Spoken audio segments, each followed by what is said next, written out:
मैं आपसे एक निवेदन करने आया हूं कि इस देश को बचाना है तो सबसे पहला काम अपने अपने घर से विदेशी कंपनियों का बहिष्कार कीजिए, इनका माल खरीदना बंद कीजिए। दुश्मन से जब लड़ाई लड़ते हैं तो दुश्मन की सप्लाई लाइन सबसे पहले काटते हैं। ये सप्लाई लाइन हमारे घरों से बनी हुई है।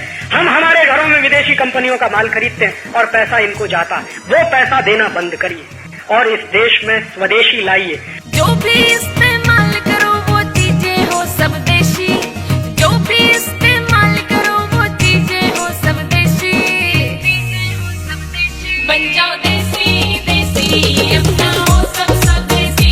बन जाओ देसी देसी, अपना हो सब सब देसी। बन जाओ देसी देसी, अपना हो सब सब देसी। और स्वदेशी में मेरा बहुत स्पष्ट मानना है, टाटा बिरला डालमिया स्वदेशी है नहीं, ये भूल कभी मत कीजिएगा। मेरे लिए स्वदेशी है नीम का दातुन, मेरे लिए स्वदेशी है अगर मेरे गांव में कोई साबुन बनता है वो, मेरे लिए स्वदेशी है मेरे गांव में बनता है कोई जूता वो, मेरे लिए स्वदेशी है खादी का कपड़ा बनता है वो। मेरे लिए स्वदेशी की परिभाषा बहुत स्पष्ट है कि जो मेरे सबसे नजदीक बनता है और मेरे भाई को रोजगार देता है वो स्वदेशी है। वो परिभाषा आप तय करिए। तो अपने गांव में जो बनता है, मेरे शहर में जो बनता है वो मैं खरीदूंगा।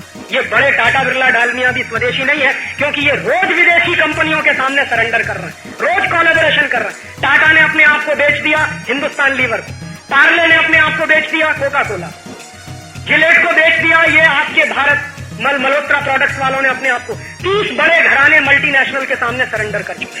तो वो कब विदेशी हो जाएंगे कुछ नहीं कहा जा सकता, और विदेशी कंपनियों के साथ लूटने में उनको भी कुछ हिस्सा मिले, यही उनकी कोशिश चल रही है। तो ये स्वदेशी कभी हो नहीं सकते।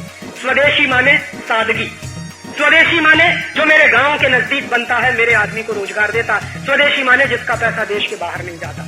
तो एक तो आप अपने अपने घर से स्वदेशी सामान खरीदने का संकल्प लें।